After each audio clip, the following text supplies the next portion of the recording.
Let me introduce you to Evan. He's gentle, patient, the kind of man who listens more than he speaks. And for years, he lived with a woman named Lena, beautiful, energetic, but lately distant in a way you can feel more than see. Anyone who's been in a fading relationship knows this feeling. The sighs become heavier.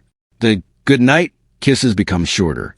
The laughter slowly drains out of home, like warmth escaping through a window left open in winter. When she announced she needed to visit her family 600 kilometers away, Evan didn't question it. He wanted to believe her.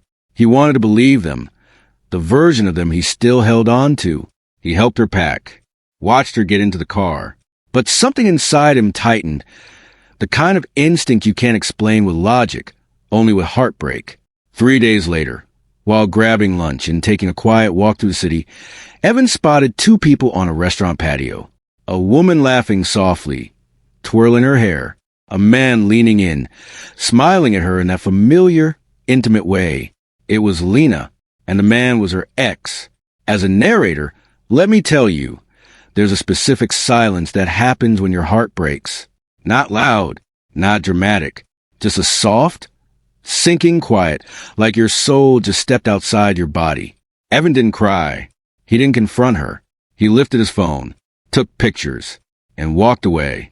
His hands weren't shaking. His breathing stayed even. It's almost scarier when someone is that calm. Back home, Evan stared at the apartment, at the life he had built, at the memories now stained with betrayal. Then he remembered something she clearly hoped he forgot. He was the only one on the lease, and it was month to month. The landlord was kind, attentive, and understanding. After hearing what happened, he agreed to stay silent. And suddenly, something shifted in Evan. Not bitterness, not rage, just a determination as cold and steady as winter ice. For the next few weeks, he played the role perfectly. He suggested couples therapy, gently, without pressure. He stayed emotionally distant, which only made her feel more comfortable leaving at night without explanation. Some nights, she didn't come home at all. She thought she was getting away with everything. But the truth? She was drifting further into her own downfall. Whenever she was at work or with friends, Evan and the landlord coordinated apartment showings for potential new tenants. Little by little, Evan mapped out the entire move. What to pack, what to leave, how to make sure her discovery hit her all at once. He slept next to her, fully knowing she wasn't really his anymore.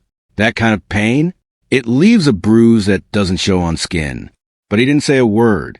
Sometimes silence is the sharpest knife. At sunrise, the moving crew arrived. Picture this scene with me. Boxes piling up with rhythmic thuds. The scrape of furniture being carried out. Doors opening and closing, echoing through an apartment that suddenly felt empty and echoing. Evan stood there quietly, coffee in hand, giving direction like it was just another Saturday morning. At around 9 a.m., Lena finally stumbled out, hair messy, mascara smudged, clearly coming off another late night. She froze. Why are there movers here? Evan? What's going on? He didn't speak. He didn't need to. Instead, he placed several printed photographs gently on the kitchen counter, like setting down evidence in a courtroom. Photos of her, her ex, their date, her betrayal captured frame by frame. Her face drained of color instantly. T, this isn't what it looks like.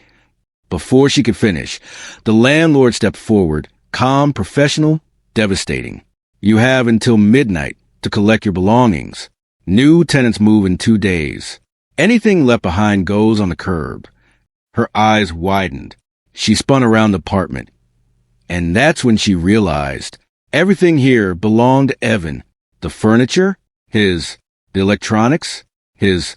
The decor she always bragged about, mostly his. All she had was a small pile of clothes and the consequences of her choices. Evan took one last picture, her standing small and shaken in the middle of the stripped apartment, and walked out. No anger, no gloating, just a quiet, final goodbye. Lena pleaded. She cried. She reached for him, but he kept walking, steady and silent. And here's the thing. He didn't ruin her. She destroyed herself. His revenge wasn't loud or messy. It was tidy, efficient, undeniable. She wanted freedom from their relationship. She got it served ice cold, with her lies spread out on the counter for everyone to see. There's a certain kind of peace that comes from letting someone face their own actions. You don't always need to scream or break things to get justice. Sometimes you just step aside and let karma do the heavy lifting. If this story hit your heart or your sense of justice, go ahead and tap that like button. Tell me in the comments, what's the coldest breakup or revenge you've ever witnessed? And don't forget to subscribe for more stories that remind us, yes, betrayal hurts, but karma hits like thunder.